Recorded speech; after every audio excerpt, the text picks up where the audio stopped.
Good afternoon. My name is Pete Wheeler, and I'm responsible for marketing, training, and product development here at Chadwell Supply. Joining me today is King Tong, the Director of Product Management for Goodman Manufacturing, part of Daikin Comfort Technologies.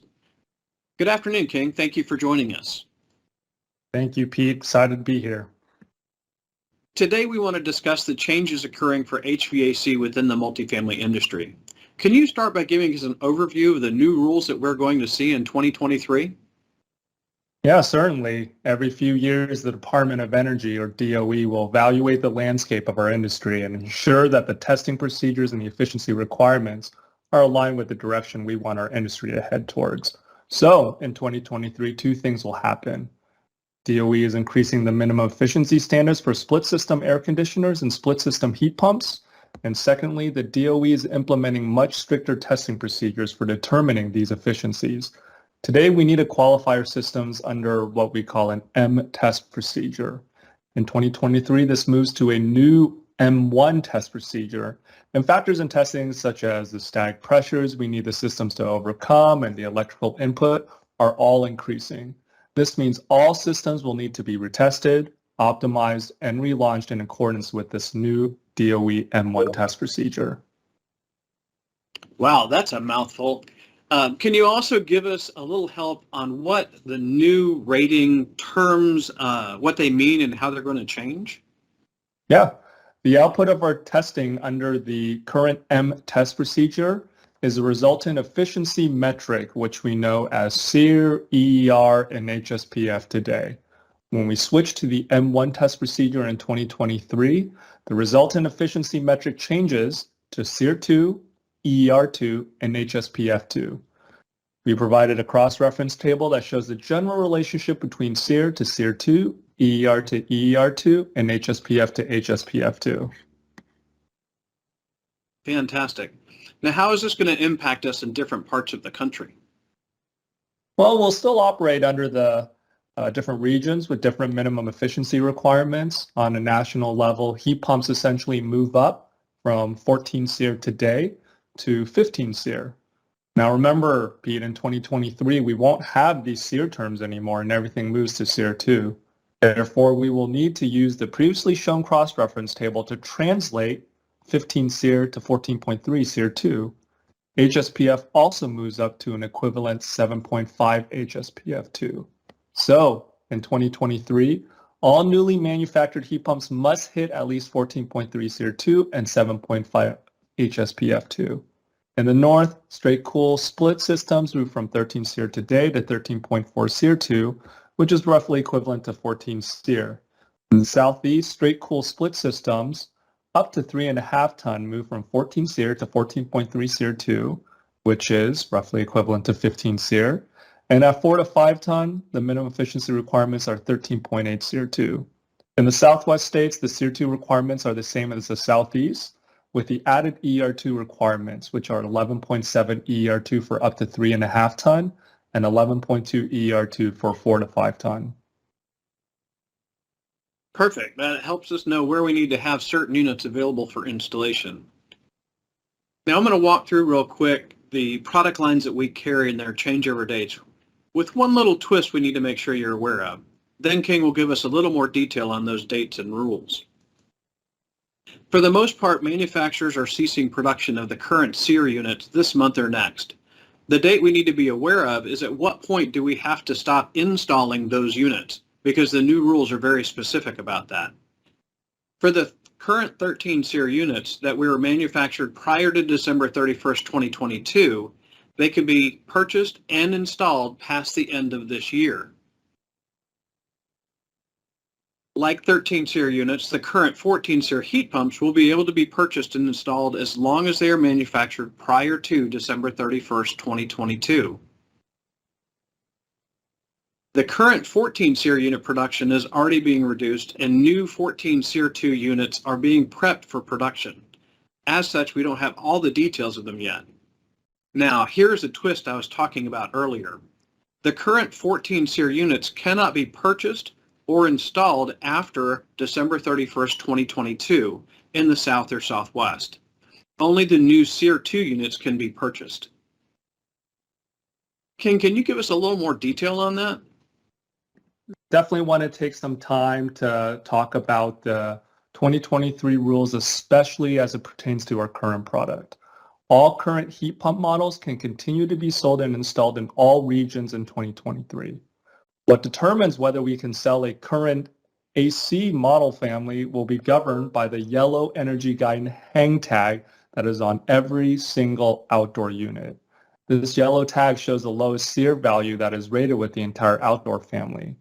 So if the lowest posted SEER on that yellow hang tag is less than the minimum regional standard, then it cannot be installed in 2023. For example, in the South, the new minimum efficiency standard will be raised to a 15 SEER equivalent. The energy guide label for our 16 SEER products show a minimum rated efficiency of 14.5 SEER because we have an AHRI listed rating of 14.5 SEER with our 16 SEER AC units. This is less than the 15 SEER requirement in the South. 14.5 SEER is less than 15 SEER. Therefore, no 16 SEER AC products can be sold or installed in the South in 2023. Of our current AC models, I can only install models that are 18 SEER and higher in the South in 2023. Now, legacy heat pumps, no restriction there. They can continue to be installed nationally. And for those of you guys in the North, good news, all legacy AC models can continue to be sold up in the North with no restriction. Fantastic. Thank you very much. Now, the good news is we will be making all this information available on our website, so you'll know based on where you're able to see products, what you're able to buy. So we'll take care of some of this for you, but we just want to know what the rules we're looking at. Now let's look at some other changes we're likely to see. King, what are the physical changes and things that you're going to do to the units? What does that look like? Yeah, Pete, creating products that need to adhere not only to an increased minimum efficiency standard, but also much stricter and test standards will have some impacts for you. First off, the use of higher performance components such as more efficient compressors and expanding the use of TXVs will lead to increased product costs. Not only that, our outdoor units will need to grow in size in certain areas to accommodate the need for more coil area and increase airflow. Larger units means more commodities used, such as copper for coils or sheet metal for the louvers. This extends to impacts on labor and warehousing, as we may have added assembly steps on the line, leading to increased labor that will be necessary to complete a build. And larger units means that they will consume more space, not only in the warehouse, but possibly in a truck trailer as well. Naturally, new models with different components and different sizes will mean there will be impacts on the parts side. For example, there will be increased inventory of TXVs as we expand the use of coils and air handlers that require that component in 2023. Larger condensers will mean larger pads as well. The DOE will be enforcing this federally. Therefore, your installations may need to comply with the new 2023 minimum efficiency requirements, which may require changing out both the outdoor and the indoor unit. So please make sure to check the HRI directory to determine compliant systems. Perfect. And please know, folks, that the current Goodman Brothers and AirQuest air handler sizes will remain essentially the same. Those will have increased efficiency components to gain the new ratings. So, okay, I know there are also some other changes coming in 2024 and 2025 that we've been asked about. King, what does the future hold as far as refrigerant and what we know about it today? Yeah, so global temperature has been increasing since industrialization with correlation and rise in greenhouse gases, especially CO2 and hydrofluorocarbons, or HFCs. There will be a new metric to measure the refrigerant contribution to this, and it is known as GWP, or global warming potential. On January 1st, 2025, all refrigerants coming out of the factory must meet requirements of GWP of 750 or less. Today's refrigerants are much higher than that 750 GWP. The safest R410A alternatives that meet this GWP requirement are classified as A2Ls, and the main options are R32 and R454B. The refrigerant choice from Goodman and Daikin is R32. It is a pure compound which offers serviceability advantages and that it can be topped off if there is any leak.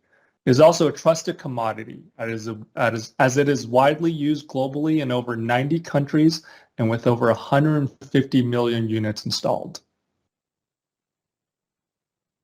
There are some states that have begun accepting A2L refrigerants, and that should continue to expand. The plan for this transition will begin releasing the first of our R32 products sometime in 2024.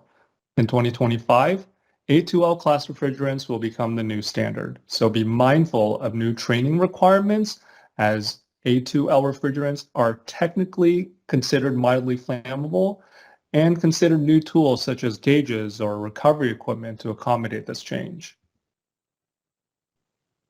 The current refrigerants such as R410A or R22 will see a 40% phase down in 2024, and this should drive demand up.